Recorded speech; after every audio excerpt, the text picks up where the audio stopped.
کیا کرتا تھا روز پریس،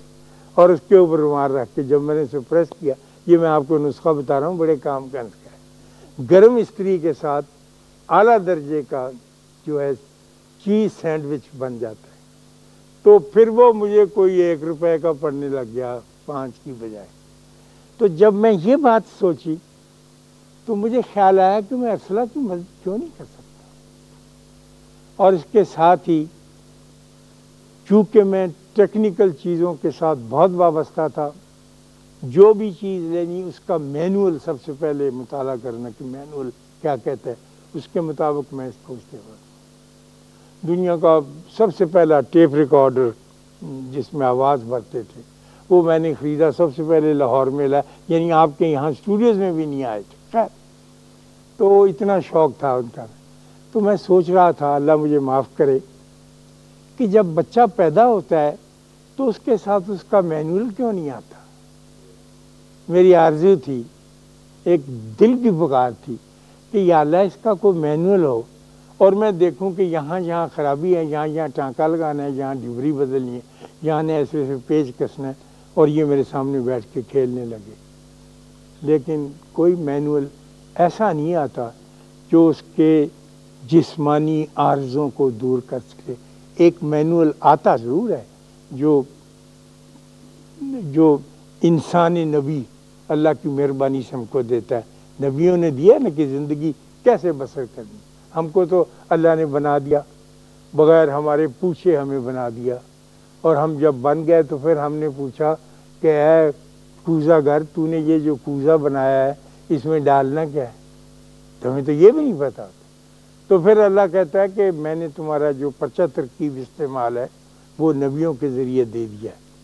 تو اس کے مطابق کر لو۔ جو خوش قسمت ہوتا ہے وہ اس پرچہ ترکیب استعمال میں لے آتا ہے، جو کوتا ہوتا ہے ہمارے جیسا وہ پیچھے رہ جاتا، سوچتا کرتا کرتا وقت گزارتا۔ چنانچہ میں اپنے اس مینول کے بارے میں بھی غور کرتا رہا، لیکن کچھ اس کا افاقہ نہ ہو۔ پھر ایسے ہی دوسری رات آ گئی، تو پھر مجھے اس بات کا احساس ہوا کہ وہ علم جو میرے پاس نہیں ہے وہ مجھے عطا کیا جا رہا ہے، جو میں نہیں پڑھ سکا ہوں،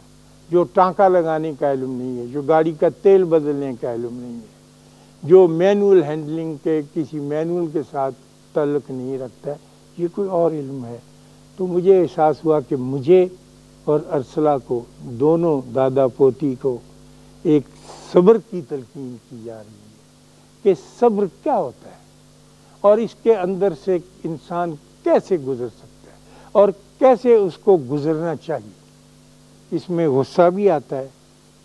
اس میں چڑھتا بھی ہے آدمی، اور وہ کہتا ہے کہ بھائی می، جو لڑکی ہے نا آج کل وہ مجھ سے دادا بھائی می، جب بھی کوئی کسی خرابی، میری پوتی کہتی ہے اس کو دروازہ لگ گیا آواز زور سے، تو دادا بھائی می یہ کیوں لگا ہے میرے ساتھ آ کے دروازہ، تو بے چین ہوتی، پیاری ہوتی نا، پلتی ہیں لاڈ کے ساتھ، تو وہ بھائی می کا آدمی بھی پوچھتا ہے۔ اور وہ تیزی کو اس نے اپنا لیا ہے، بہت ساری تیزی کو اپنا لیا ہے۔ ویسٹ کے سارے ریکارڈ نے، سارے وجود نے اتنی تیزی کو اپنا لیا ہے کہ ساری ایجادات اس کے بدن پر ہے نا، ایجادات اس کے گرد بھنک رہی ہیں، اور میں دیکھتا ہوں ویسٹ کو کہ ویسے ایسے کرتا رہتا ہے، اور پھر اور ایجادات کرتا رہتا ہے۔ لیکن صبر جو ہے یہ کیسا ڈسپلن سکھاتا ہے انسان کو، اور کس طرح سے انسان کی تادیب کرتا ہے، اس کو ادب سکھاتا ہے، کس طرح سے اس کو ایسی ترکیب میں سے گزارتا ہے کہ وہ ڈسپلن کی طرف آتا ہے۔ صبر کس لیے دیا جاتا ہے کہ آدمی ڈسپلنڈ ہو۔ میں اور آپ اور ہمارا ملک اس لیے پسماندہ ہے کہ ہم ڈسپلنڈ نہیں ہیں،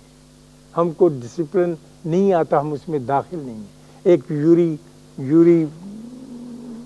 اینڈریو، یہ کیا نام ہے بھولتا ہوں، ہمارے ٹورانٹو ریڈیو کا بہت خوبصورت آواز کا اناؤنسر ہے، تو وہ مسلمان ہو گیا، اور اس کا ایک کیسٹ میں نے سنا جب میں کینیڈا میں تھا، وہ بہت حیران، اور وہ کہتا ہے کہ میں سورہ روم سن کر، میں نے شاید پہلے بھی بات کی تھی، مسلمان ہوا ہوں، کہ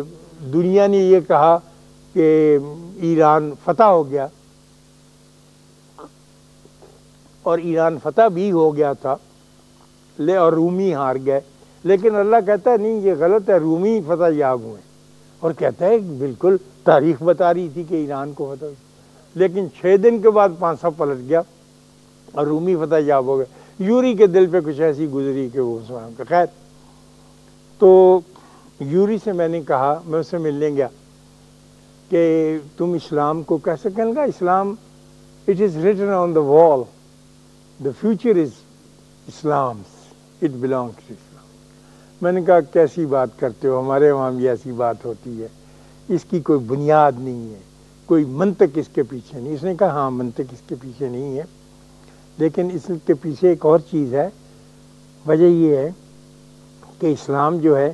یہ ایک اور طرح کا مذہب ہے، تم لوگ نہیں اس کو سمجھو گے، تم نے پتہ نہیں کیوں اختیار کر رکھا ہے۔ میں کئی دفعہ دیکھتا ہوں بنگلہ دیشی، انڈین، پاکستانی آتے ہیں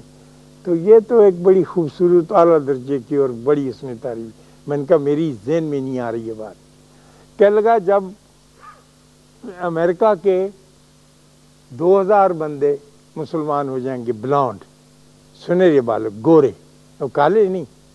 اور 1000 ہم ہو جائیں گے کینیڈین،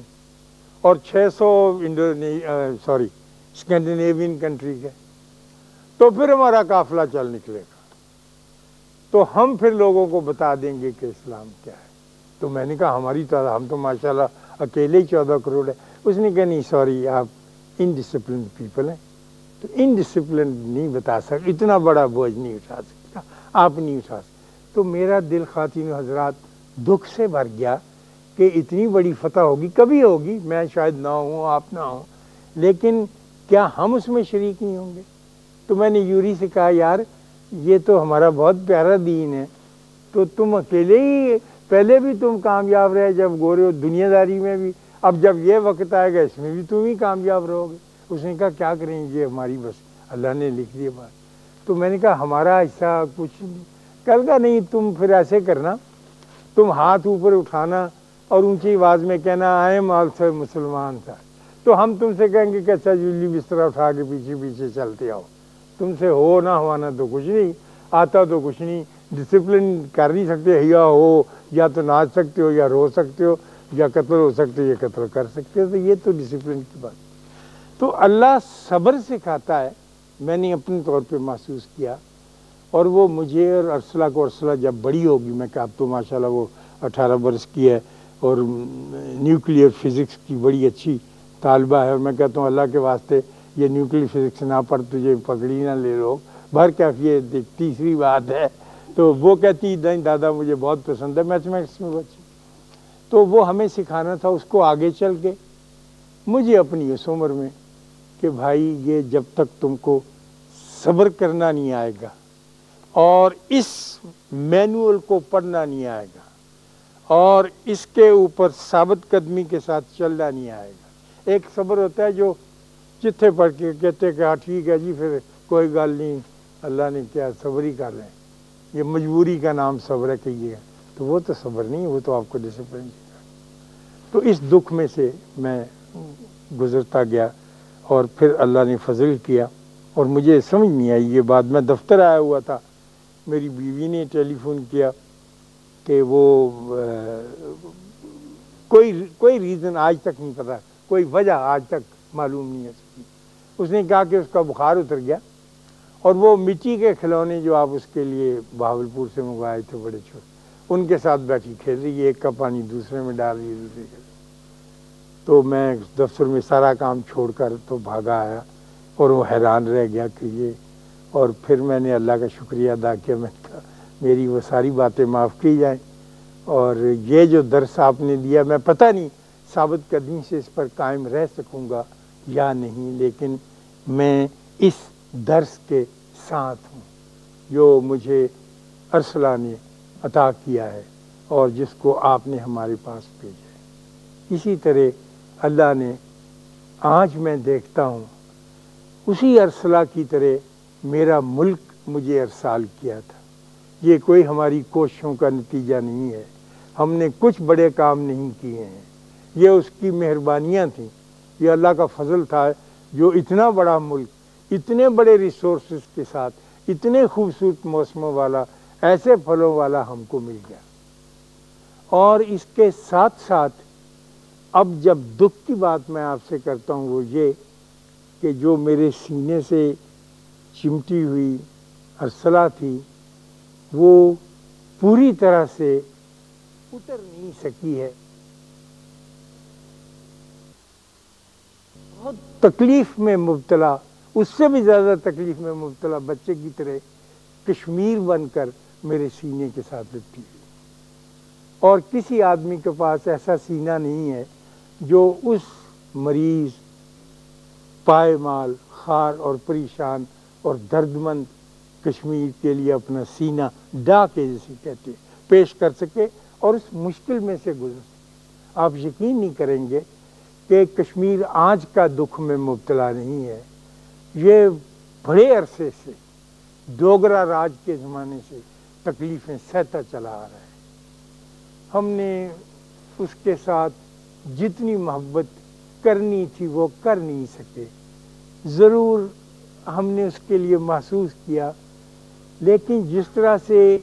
ایک دکھی دادا اپنی ارسلہ کے لیے محسوس کرتا ہے یا کرتا رہا ہے ویسے نہیں کر سکے۔ تو بڑی آرزو یہ ہے کہ سیاستدان اور لیڈر وہ تو وہ محبت عطا نہیں کر سکتے، وہ اپنے کچھ اور کاموں میں لگے رہتے ہیں، لیکن لوگ جو ہے اگر یہ اجتماعی طور پر اپنی محبت کو جمع کر کے اپنے اپنے گھر بیٹھ کر اپنی اپنی دل بستگی کے ساتھ اس کشمیر کے لیے دعا ہی کہ دیکھیں ہمیں اتنا وقت بھی نہیں ملتا، ہم نے اپنی زندگی ساری طویل زندگی میں کسی رات کبھی 9 بجے بیٹھ کر خالی اس کشمیر کے لیے دعا نہیں کی جہاں پچھلے 10 برس میں 1000 نئی قبریں بن چکی ہیں، پچھلے 10 برس میں تو کچھ گزرا ہے نا، اس پر کچھ ہوا ہے۔ تو اگر اس طرح سے ہو سکے کہ ہم کوئی اس پہ کوئی عملی قدم ایسا نہیں اٹھاتے جیسا کہ سیاستدان جانتے، لیکن جذباتی اور روحانی اور نفسیاتی اور قلبی اثر جو ہے وہ یقین ڈالا جا سکتا ہے، اور جب آپ میں ہم سب مل کے ڈالیں گے اپنے خالی لمحے میں تو میں آپ کو یقین دلاتا ہوں کہ آپ کے ہر گھر میں یہ ٹیلی فون بجے گا کہ کشمیر آزاد ہو گیا ہے